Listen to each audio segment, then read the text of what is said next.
Welcome to Love and Lightning. First comes love, and then comes lightning. I'm your host, Nicole Pelham. Welcome to a soul-charged journey where heart meets power and is transformed in strikes of lightning. All waters lead to the same place, love, and in an ever-expanding universe, stretching and unfolding, sending out waves of love and light, you are not a small part. You are an outsized part of the universe's plan. Here on Love and Lightning, we explore the intersection of spirituality, science, politics, religion, and the one thing we're all searching for, love and acceptance. The kind that reminds us that the universe made us perfectly and that you are in this moment exactly where you're meant to be. Get ready to be inspired with hope for the future, strengthen your path, and bolts of lightning to awaken your soul. Welcome to Love and Lightning. Let's get started. Welcome in, everyone. Welcome in, humans. I'm Nicole Pelham, and you're listening to Love and Lightning on Transformation Talk Radio, or you can be watching us on www.loveandlightning.com or wherever you get your podcasts. Today, I have my second show with the guests, and we have Nia, silver medalist from 2024 Olympics. She'll be talking to us about spirituality and sports. Her sport particularly is Taekwondo, which I did for a few years. So we'll be talking about that and her upcoming book. She also has a contest for all of us, but we'll be talking about that in later segments. Our first segment is See the Helper, Be the Helper. So that's from the, famous Mr. Rogers that, for children, when they see helpers, they need to, when there's something sort of craziness going on, some sort of disaster, they need to look for the helpers to, help them feel inspired, that, hope isn't lost and that there's good people in the world and there's people that are trying to make sure that they're safe. But now you're the adult. So it's time for you to actually be the helper. So we need to look out for each other and make sure that we're doing all the things that help to make the world a better place because we're the adults now. We're not the kid. Hey, Nat, how are you doing today? Nat's our producer for the show. I'm doing great today, Nicole. How are you? How about yourself? I'm doing fantastic. Did you have any great news or happy news this week? Uh, I'm happy that I'm sad that summer's over, but I'm happy that it's cooled down. I'm happy that I can actually go outside and not be sweating buckets. I was doing yard work the last couple of weeks, and it has been sweating buckets type weather. I was digging some holes and moving around like, I don't know, 2,000 pounds of rocks from this person's yard where they'd blown up a big piece of granite and we were getting to pick it up. So I've been moving that around. It was quite warm. I just learned doing, especially don't work in the sun. Like that is absolutely not going to happen. Some other good news I heard this week. I think I talked about this a little bit was AI. They're using AI and going in using to turn on the stem cells. And they have again cured another form of diabetes. And this is over in China. So this is the second time. The report said this is the first reported cure of diabetes where they got the cells to turn on. But I think this is the second. Thought we had one here that was for diabetes 1 where they had got 60 patients to flip over. And I'm pretty sure I showed that news story. But this one is in China where they have cured a patient of diabetes. So maybe this is diabetes 2 and not diabetes 1, which is just fantastic. And that's all that technology that they're talking about. I actually was helping my neighbor move around some 100-pound boxes. And she was mentioning that she's like really trying to hold on and make it for the next 5, 10 years because she's heard the same thing that the medical technology is fixing to be amazing. That it's fixing to not fix us 50% or 60%, that it's fixing to fix us 110%, 105%. So it's anti-aging, just fixing whatever it is better than it was before. So that's super exciting technology. And I'm a firm believer, like we talked about, that this is our universe, it's our simulation. So I'm going to be 100% manifesting that that's true, that that's what the great use of AI is for us to help extend humans' lives and help to make humans' lives healthier and better. And that's just like the best use of AI, besides fixing climate change, is the best use of AI that I can think of. And then, of course, our social situations. But I think the AI is just going to tell us to stop doing money. I'm going to be really honest. I think I was just actually thinking about this with like Terminator. I was like, man, what if the problem isn't that they try to get us, that they're like, hey, humans, we want to help you, but you know how we have to help you? You have to stop using money. What did the AI say? Turn it off. Turn it off now. I actually was thinking about that the other day. I was like, if there's anything they're going to be upset about, it's when AI tells them, well, the biggest problem is you guys are always worried about money. If all the humans just took care of each other and just like shared with each other, all these problems are very solvable. So that's what I think AI is going to tell humans next. Say like the money. One of the other cool stories that I heard about was that Sweden is now using trash to power their whole country, and that they have enough power that they're actually having to import trash to power their houses. There was another country that is using wind, and they have enough wind that they are actually exporting that to other countries. So all of that talk, I remember when I was younger, that it would never reach um, that our natural resources like wind and solar and water would never reach the point where we can use those viably. We are way past that. We 100% can move to fully renewables if we have, the desire. And one of the other good news stories I heard about was that Japan has a new plastic that dissolves in seawater in 1 hour and in soil in 10 days. And it dissolves into a material that can be used and not into microplastic. So that's just super interesting. Humans have 100% the technology and the ability and the brains to make all of these changes for the earth. And so that's what these good news clips are about. Really make sure that you check those out. Someone was telling me that there's a couple good news YouTubes that you can follow. I'm really on TikTok more. I haven't really gotten into YouTube much. So there's all of those type of good news, but to make sure to remember that the algorithm is really listening to you. So especially right now with all of the important things that are happening, or all those side quests that you can be on, you just have to remember that you are programming your social media. So if you start watching, I start watching a lot of political stuff, it's going to show me more and more political stuff. If I start watching a lot of protests, it's going to show me more and more protests because it's just feeding me what I'm mirroring back into the world. So just remembering that as we're going through this time is that what you put out and what you give the world attention is what you're going to see back more of. With that, we're going to take just a teeny tiny break. And after that, we're going to be introducing our guest today. Like I said, this is Nia, silver medalist from 2004 for Olympic Taekwondo. And we'll be back with her in just a few minutes with Love and Lightning. Thank you very much. See you then.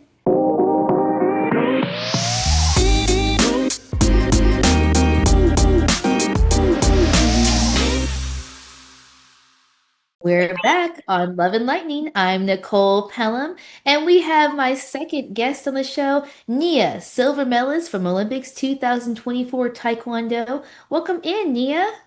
Welcome, welcome. Thank you. I'm so excited to get here. I'm excited to hear the good news and talk about what's going on with me. Oh, this is just such good. The whole show has been such universal timing because it was just like my sister's like, hey, Nia is on her podcast, Two Occurs Her Books Fixing to come out. I went, I actually was thinking about how we wanted to do a sports spirituality podcast. This works out perfectly. So, and just our different types of spirituality, I think too is something that I really want to touch on too. Just like I said, I've talked to the audience about being raised in a cult, which is a very different form of spirituality than being raised in like Christian churches. And then, of course, there's just so many different types of churches. So I'm just very excited to see how that influenced your sports career. Why don't you tell everybody a little bit about yourself and about your sports career? Yeah, like she said, my name is Nia Abdullah. I got a silver medal in the 2004 Olympics in the sport of Taekwondo. And I have been a person that had vision from a long time. I told my mom I wanted to win the Olympics at 4 years old. And it was a long journey of me going back and forth, having faith in myself, but also having kind of a village to help propel me. And I think that's probably the biggest part of my spirituality. The connection of a village was something that I was taught from the church. And so my church and my family showed me how you have to have a community with you, not just for the bad times, but for the good times in all those moments. And so I had a long journey. I was a bit of an underdog story, basically not making any national teams until the year before the Olympics, making the Pan Am Games team and then the Olympic team and medaling in both. So it was kind of a roller coaster. It came out of nowhere. Something I have in common with her sister that we share of kind of just being the underdog and proving the world wrong because we had the vision and was given the vision from early age. Yep. Yeah, my sister is a fourth degree Taekwondo. She said she might come on the show sometime. Not really her thing. I'm always trying to get her to do Yeah. interviews. That's just not her thing. I'm like, man, you could be on TV, and we talked a little bit about getting her to raise the 12th man flag, and that one she was a little interested in because we did get to go on the field and walk around. She's also for the audience, 2009 world champion. So they're just like the same thing in there. And outside of Washington, outside of America, it's kind of hard to understand because Taekwondo is not a big sport here in America. But when they go to other countries, they are superstars. It's not just like, oh, hey, Taekwondo. These people are Olympic gold medalists and silver medalists, and they literally, when they go to other countries, people are lined up going to get autographs for them. So it's kind of hard for the audience to really understand, but this is a sport that worldwide is really, really popular. I mean, it's in the Olympics, so that kind of tells you where it is. So, what got you started with Taekwondo? My parents call it a summer program that never ended.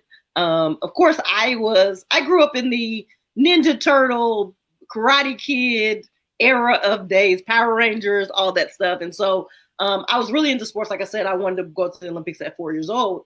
And I was really, really into sports. And my mom put me in all kinds of things. But when she met my stepfather, we kind of got together and was like, we're going to convince her to let me do martial arts.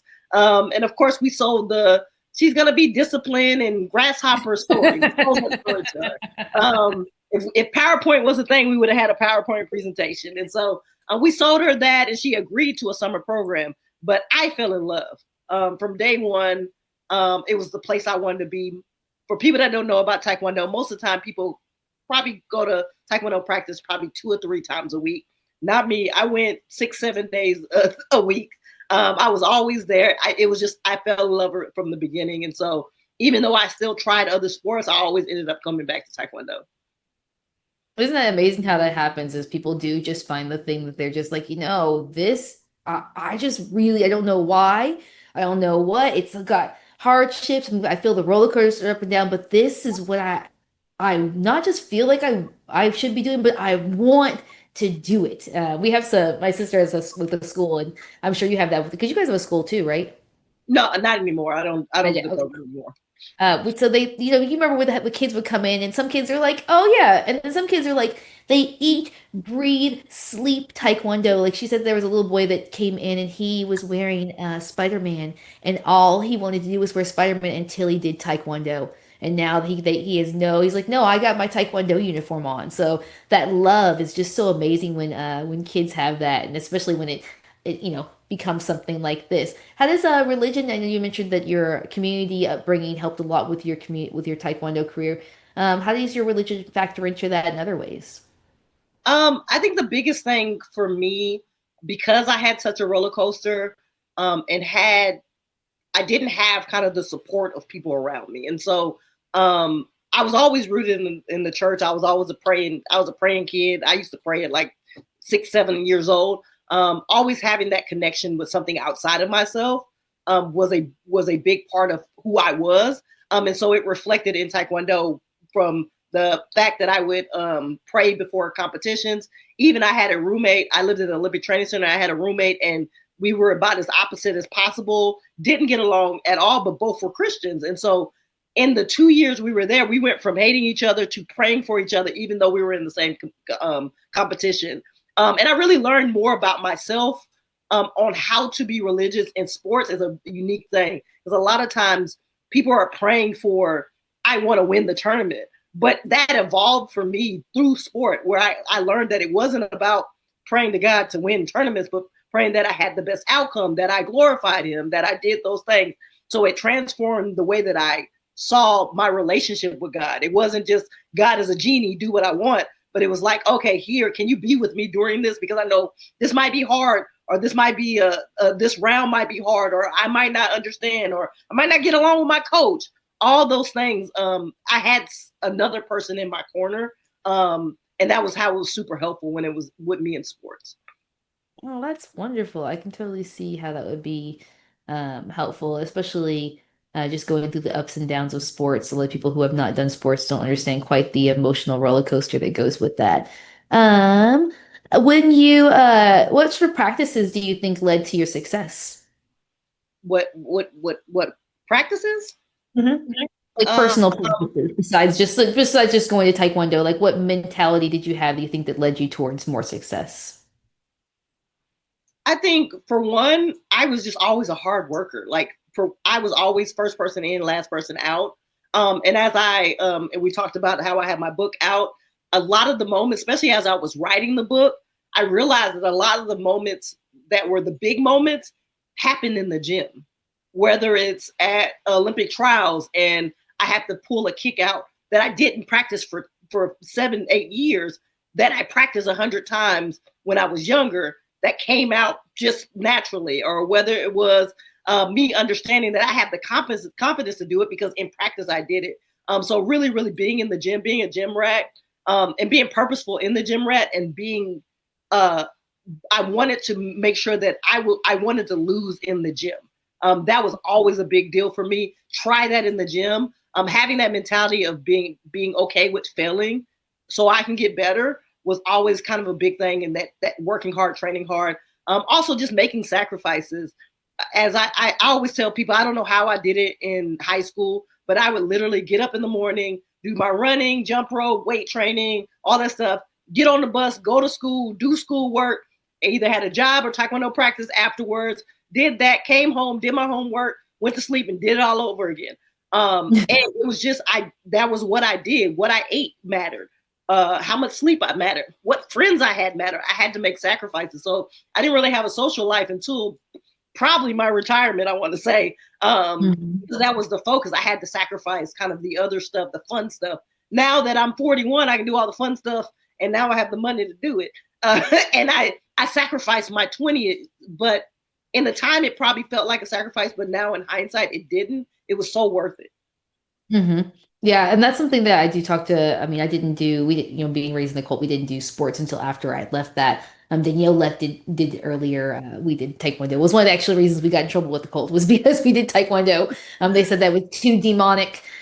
Too, we were like we loved Ninja Turtles too, and that was a big thing. Love of Ninja Turtles was bad, but you could like Batman. And I was like, but they both are, but I don't under what the so, just that weirdness of the cult. So that was one of the things that actually got us kind of pushed out was doing Taekwondo. But then I didn't really just start sports earlier, but understanding that that was really important was that was the work no one sees, the practicing no one sees that really will make you will make you show out and show you out in the game. So when you pull out the skill that you've been doing that no one else has seen you do it, and they're like, wow, that's spin move, and you're like, oh yeah, I do that 50 times every night because that's part of my practice, and they don't know that. So that's just a really important thing for people who are doing athletics or really anything to know is that it's your practice outside of what we're all seeing, even when we're doing stuff like a podcast right now. Our practice outside before we got to this moment, before we got here, is just the importance that makes it go a little bit smoother and make it more fun for everybody.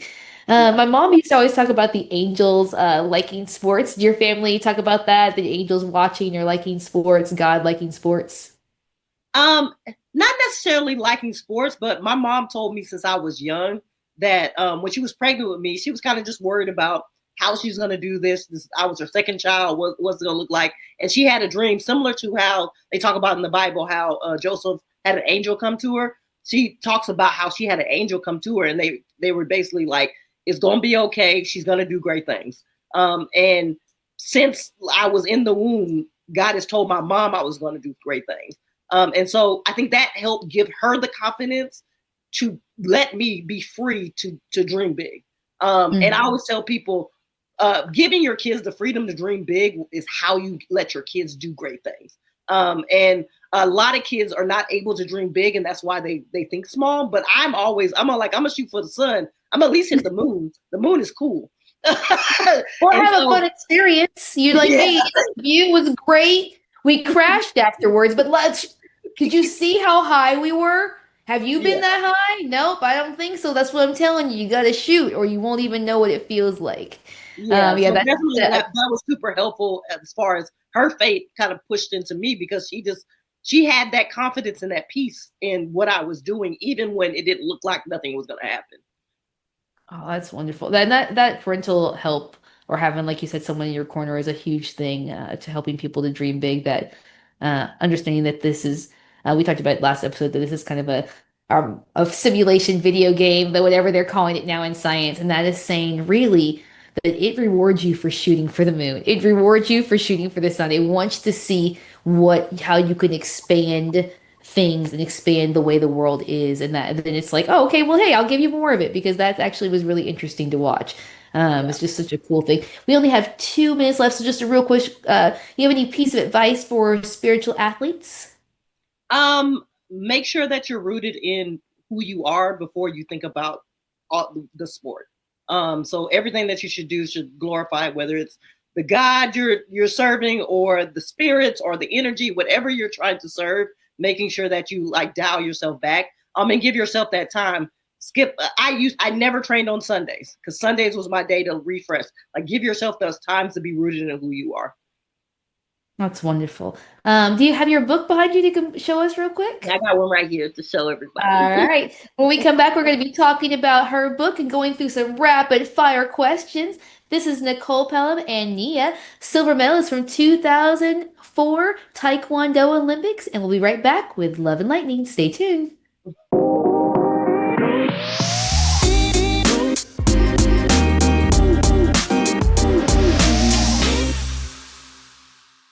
We're back on Love and Lightning, and this is my guest, Nia. She's a silver medalist from 2004 Taekwondo. Welcome back, Nia. Thank you. Thank you. Oh, so this is kind of our rapid fire. Like I said, I talked to her a little bit before. I have a bunch of little just subjects we'll talk about. They can just be like yes or no's. You can pass it if you don't want to talk about it. But just there's just a bunch of like weird little things about the world. So first thing, how are you on conspiracy theories? Are there any that you loved? Are there any that you hate? Or are there any that you're just like, man, that is bad for the world?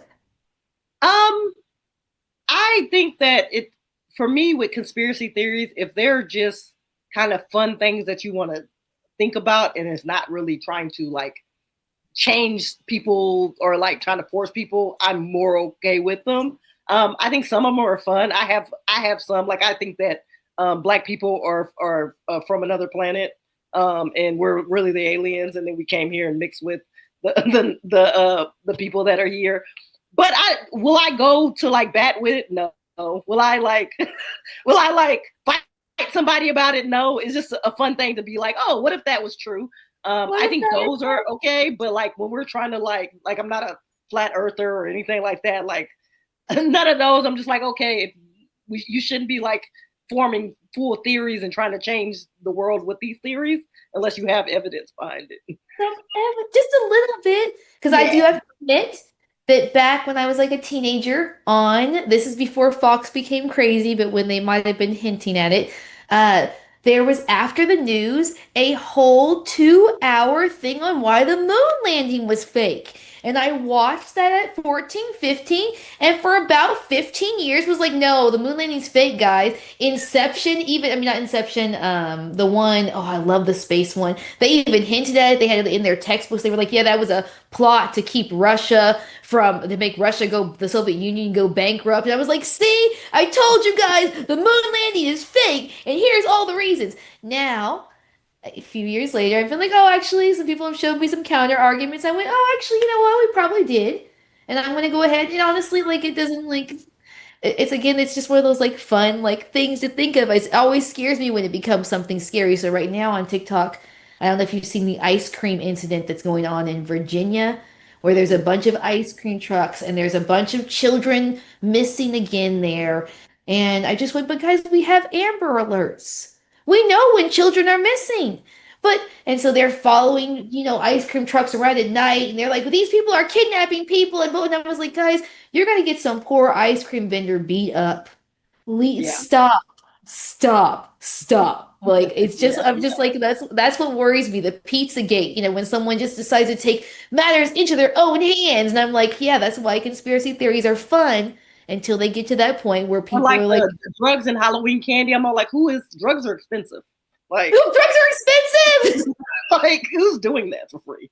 That's okay. That's always the thing about conspiracy theories. I said they're fun, but can we follow the logic? So like the weather thing that they're controlling the weather. I said okay, but they're controlling it to destroy their $1 million houses. They can destroy Cape Cod. They're having the ocean. That doesn't. Those don't make sense. If they were controlling the weather, it would be to make them make money, and that's not what's happening. They could just be like. They could be stealing the money from the farmers by making the farms really prosperous.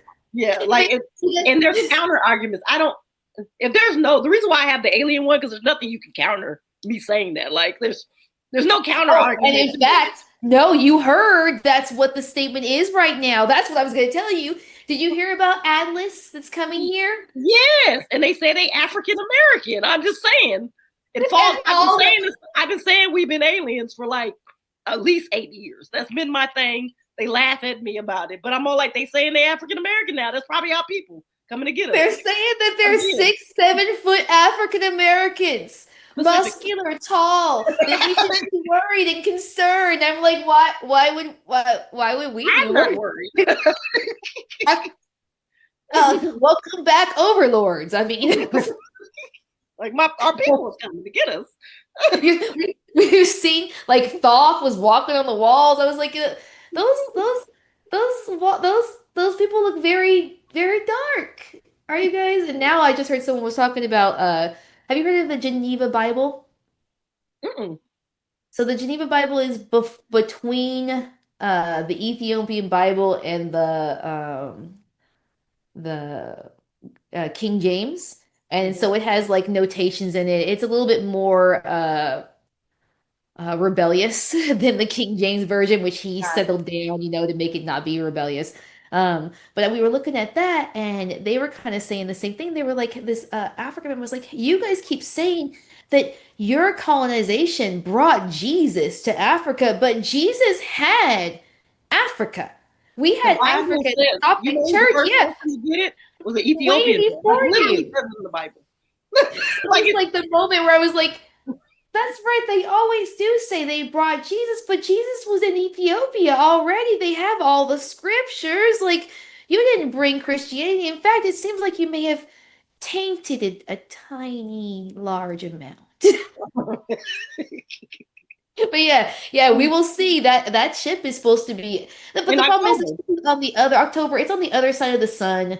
Like I was like, but how are they sending ships to us? Like I feel like you guys are just fear mongering. But one of my favorite guys on TikTok, Bashar, did say the aliens are coming in 2027. So I hope so. The thing about it is logically, like I know we talk about aliens, but when we watch movies about aliens, it's always like they're coming to like war. But logically, aliens would send scientists, just like we send scientists. Like we're not sending the army to the moon. We're sending scientists. So like logically, if they're smarter than us, like if they're smart enough to go light years, they're not sending their army. Like they're going to send scientists. So whoever's coming to us will not be with guns and all that stuff. They might have something, but like there will be scientists or researchers or like astronauts. They're coming back to observe. Like, you're like, man, we left them alone there for a while. How do you think they're go check on that petri dish? How's that petri dish doing over there? They probably checked on us already and went back and was like, hey, they just ghetto over there. Like, go get might need to help a little bit. I just keep telling people, I said, it's just all the solutions are here. We just have to stop. Really, the money is just driving me crazy. And I'm just like, guys, like, especially once I found out it was made out of cotton, I was like, oh no. Yeah. Your money is made out of cotton. No, oh no, guys. It does grow on trees and we're still fighting over cotton. I need us to stop. I swear AI is going to say that. It's going to be what makes them mad at AI. It's going to be like, well, if humans, if you just got rid of the money, I think you'd solve all your problems. Destroy AI now. Turn it off. We like our money. Yeah. We like playing Monopoly. They're just so silly. That's funny. How are you on like crystals, tarot cards, things like that? Do you have any of those things? Do you think those things are scary? I don't necessarily think they're scary per se. I do think that they can be weaponized. I mean, like a lot of things. So I don't particularly have them like for me to use them and stuff like that. But I am like, I love that the blood moon was there. I'm really into the sky and elements and all that stuff. So I think my spirituality is in those elements. So like I'll look in fire and I'll look in the sky and watch the stars and like I love water and stuff like that. So I've had a lot of moments with God in the like sky. That's where I see God. I don't think that some of this stuff is disconnected as much as we made them. Some of this stuff is probably connected more than we do. And I always say that, like, especially when we come to stones, like Jesus was given, like in the Bible, we talk about incense and we talk about oils and we talk about different stones that mean things. And those are important in the Bible too. So I think it's just when some people have used it in terrible ways. And so like those ways, yes, have been bad, but anybody can use anything. And so I'm not necessarily a person that's like, oh, it's the devil, but I also am like careful about like the usage of it and who gives it to me. I believe in energies. I think that God believes in energies. That's what the Holy Spirit represents. And so like having the right energies around me, like I sage my house and stuff like that. But like I'm really particular about energies and what I bring into my house, what I bring into my space, who I bring into my space, which I think intertwined with crystals and tarot cards and all that stuff. Yeah, all those things that they're just trying, because I was raised Jehovah's Witness, right? So they don't, nothing's allowed. No Yeah, yeah. crosses, no anything, because everything was considered a worship that was outside of God. And then when I left all that, I went really sciencey. But when I started coming back, I was like, oh man, we do love crystals. We've always loved collecting rocks. Oh, feathers. Oh, having some dried plants around the house. And it was a little bit of, I remember TikTok especially was kind of trying to push in fear. It was like, oh, you got to be scared of this and you got to be scared of that. And I was like, but when I was a Jehovah's Witness, we were told we didn't have to be scared of anything, just it would make God sad if we use these things. So Mhm. I don't feel like I need to be sad or scared. I think I'm just going to use all the nature stuff I want to, and we'll just see what happens. So I Yeah. have been pretty freewheeling with that, but that was just like a conscious decision to just be like, you know what, I am not going to allow any of the fear mongering. I don't know if you noticed when I was first getting, they were talking like about like when you would do meditations, you had to close and open your and close your space because if you left it open, things could come in. And I was like, dude, I'm praising the universe and God all the time. I can't constantly be closing that door. I could be 1,000 times a day trying to And slam. I also am trying to connect more with like my African roots, like and a lot of the stuff, which Christianity is big in Africa, which a lot of people don't realize that Christianity is huge, but they also have a lot of spiritual practices where they use the elements and use the spaces. And so with me kind of like trying to figure out my lineage and all that stuff, and trying to add in some of those practices, I think Wakanda Forever and Black Panther helped with us understanding and kind of making the connection. It did a really good job of making that connection because they felt like us. They felt like our people, but they still had their own traditions and things. Even when they went out with the robes and like had that ceremony, a lot of things that we've done in the African American culture specifically are connected to some of those things. We just didn't know we were doing those things. Mm-hmm. We'll have our grandmothers thinking that like little stuff like, oh, don't turn the TV on when it's storming and all that stuff. All that stuff has some connections to that. Mm-hmm. Yeah, all the like there's just the little things that we say. I remember my my grandmother used to say, "Don't sing outside, the snakes will come." And my mom was outside with the frogs and they were singing some crazy song and she was like, "Hey, that's too crazy. Can you sing something prettier?" And they stopped. And then worker, worker, worker, worker, and just started singing her a pretty song. And she was like, "Our grandmother used to say that the snakes listened to us." And I was like, "Oh yeah, I think so. I literally am talking to everything in the yard, from the spiders to the plants." My sister just got two pawpaw plants, and I was literally having conversations with them about where they wanted to go in the yard and how they wanted to spread. And my sister was like, she's getting a little bit better at being like weirdo, but she's definitely like, you're talking to the pawpaw. I was like, oh yeah, it really wants to be planted right here. Yeah. Well, we're at 2 minutes real quick. So I wanted you to plug both your contest and your book and any upcoming events for the audience. Yeah, so a couple of things, other things that I'm working on. If you're in the Houston area, there's two big events that I'm a part of with other organizations. One this Saturday, if you want to learn line dancing, we have a line dancing competition. I mean, a line dancing class that's coming up. $10 to do it, a pre-sale, $15. So if you need to learn them dances, there's also a pickleball tournament that I'm connected with the Houston Olympians. That's on the 27th here in Houston. So if you're in Houston, follow me and you can see all the information. You can ask me, DM me, I answer.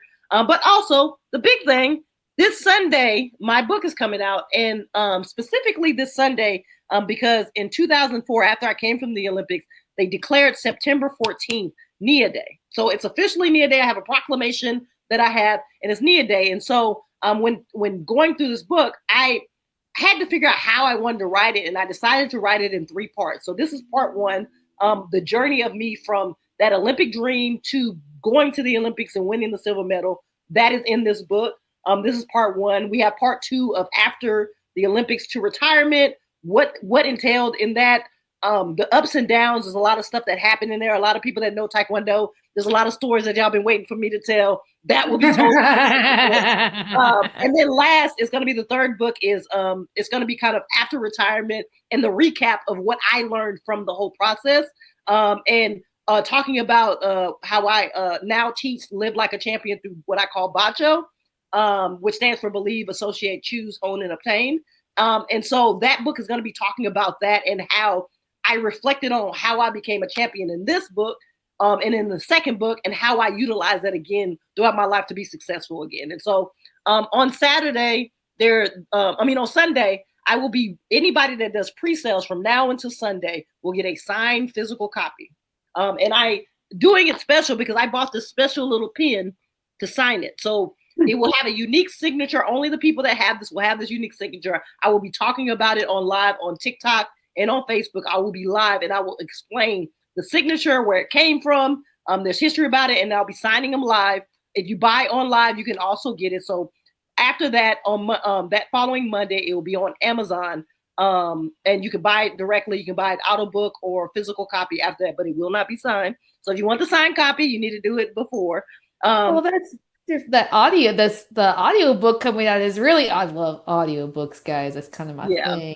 And then, we're going to take a quick break. We'll be right back with Love and Lightning with Nia, silver medalist from 2004 Olympics. Be right back with Love and Lightning.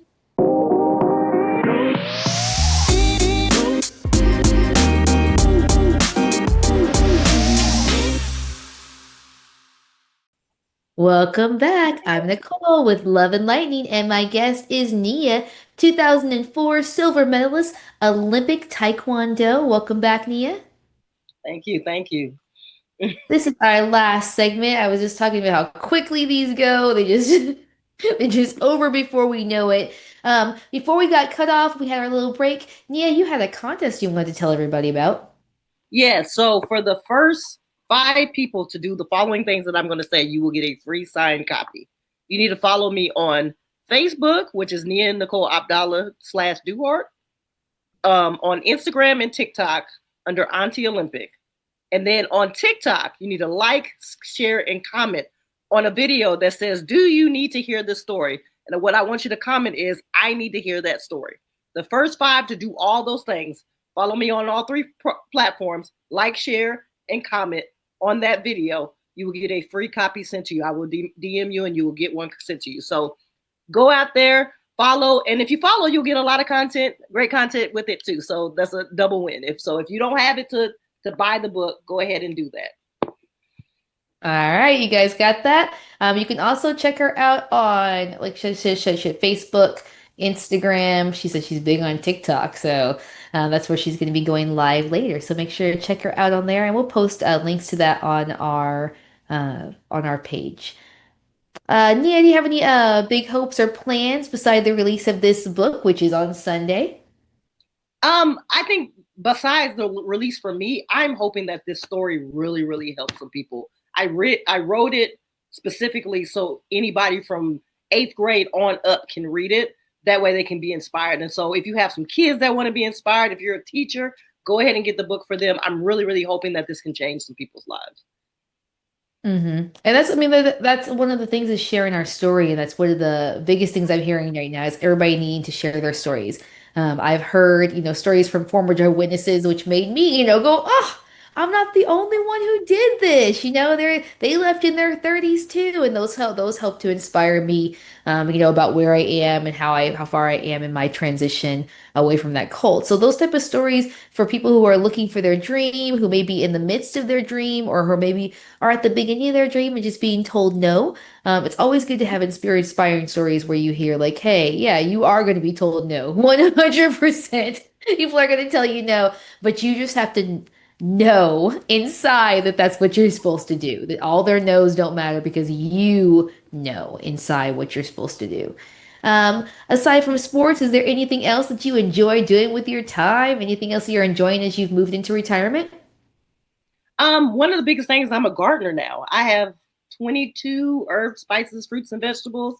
So I'm really, really, like I said, back into nature. I'm growing. I'm really successful in growing them, and I like to go barefooted and grow, and then I eat from my garden now. And so, just trying to get more holistic in the things that I put into my body has been a big thing for me. Oh, that's wonderful. Yeah, Danielle has a really big garden. We actually just spent, when I was moving those rocks, it was 125 bags of mulch up to her yard for her to redo her whole yard. So she put in two big garden beds, a bunch of plants. Our weather's changed, so we can have different plants here. So Oh, she put in pawpaws, pomegranates, and goji berries. Like we can oh, have nice. all those things up here in Washington State now, which is crazy. It's so exciting. Gardening is one of those things I really love too, and that's one of those things that I think brings people really close to nature and God. I think that you feel a sense of responsibility, especially if you really care about all the creatures you're moving and tearing, and they're running and screaming as you're pulling plants out. And the weeds are like, "Why do I have to get pulled out? I belong. I grow here too." Well, this is not where weeds go, and so then you feel a little bit of the weight of the universe going. You're just killing something because you don't like where it is. Well, that's not very nice. And I'm just like, yeah, this whole thing. I had a whole yard experience where I was fighting blackberries and brambles, which tore me up for Oh, a wow. summer. It was literally just me and the universe going, oh man, yeah, you're just like, no, you guys can't be here anymore. You're bad. You're taking over too much. And I was like, oh, yeah, this feels something. We normally end with homework. So our homework for last week was Wreck-It Ralph and Ready Player One. Have you seen any one of those? Yes, I love those are two some of my favorite movies, by the way. Oh yeah, I'm making quite. I think we're on like it's been a show. Every show has a movie that I've been giving. I was like, oh, I'm getting quite a little playlist going. The movie that we have today is a African gem. It is so pretty. So I didn't know what I was going to do for this one. I was like, I don't know what I'm going to pick. I can't really think of anything.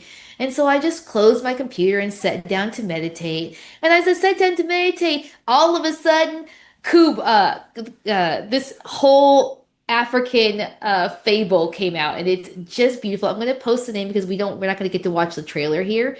But it is from the 80s. It does have a lot of nudity, which is just hilarious. That's why, producer, that's why it didn't come to you, because we would have had to have like this whole thing about the nudity because the chest, it's in Africa, so the chests are all out. Anyone who has felt the heat of this summer should clearly understand why those women have their chests out. Like Washington's been hot the last couple of years, and I was like, oh yeah, this is why you don't have clothes on. Like yeah, this is why no clothes in the summertime. Like I'm down with the I live idea. in Texas, so I know. Oh, I can't even. We drove through North Dakota, South Dakota like 2 years ago, and we were just in the car with the air conditioner on full blast, and the sweat was just dripping, and I went, oh, this is awful. I cannot do this. So this one does have a lot of nudity in it, but it is really, really fantastic. America has such a weird thing about nudity that we don't quite understand that nudity is not a big deal. It's not always sexual, but this one does have a lot of nudity. But it's a really wonderful story about a little boy who's born very small, but how he conquers all the challenges and rescues his village from an evil sorceress. And it's just a beautiful African tale. Like uh, literally, I'm just like, oh man, I wish I could show you guys the video of it. But I will post it so everybody can see it, so they guys can know the name of this one because this one's really wonderful. Let's see. Also, make sure that you sign up for my manifestation method newsletter that we have monthly. We'll go with my songs and music that I have. Is there any manifestation songs or music that you listen to a lot, Nia? So right now I've been on Tiana Taylor's new album. And I love love. I'm big, so normally I'm listening to like Indie Irie and stuff like that. But she gives me that same feeling of like falling in love with love. And her new album has a story of like from breakup to healing to I don't know what I'm doing to falling in love to falling in love with myself. Great album. I recommend it to everybody. I love that album. And it just got out. It just came out like a couple of weeks ago. Oh, that's wonderful. Yeah, I'm always searching for new music because it's just mainstream is wonderfully fun, but I get tired of singing about some of the topics that we are singing about in mainstream, and I'm just like, can we just sing about? I actually would just like you to just sing about love. Can we have a whole song about bumblebees? Like I don't I would like it to be a rap. It could be a rap. It'd be great. But I just am like, man, I just need slightly different music. So I will check that out as well. That sounds wonderful. Oh, thank you so much for coming, for imparting all of your wisdom with us today. It was fantastic. We hope to have you on again, maybe in the future, for some other sports related topic that we have. So thank you so much for coming on, Nia. This gives Thank us you for having me. thank I you. really appreciate it. This was great. Oh, thank you. It was really, I knew it was going to be so fun. I was like, oh, this is just going to be another really fun one where I just, get to chitty chat about, life in the universe. So thank you so much for coming on. Check out our next show, which is again on the second and fourth Tuesday at 4 p.m. Pacific time. You can also watch that wherever podcasts are. So our next show will be September 23rd. Until then, know that the universe loves you and you are exactly where you're meant to be. So ask the universe, follow your greatest joy, and allow the cubics to light up your path towards your future. This is Love and Lightning, and we're out. Thank you for listening to Love and Lightning with Nicole. Catch us every second and fourth Tuesday at 4 p.m. Pacific on Transformation Talk Radio. If today lit something inside you, subscribe, share, or like, and spread the spark. Ready to be inspired? Take next steps? Check us out at loveandlightning.com. Check out my books, music, upcoming events, and let's stay connected on my social media. You can find me at Bad Vegan Nikki or lovealightning.com. Thank you very much, and we'll see you next time.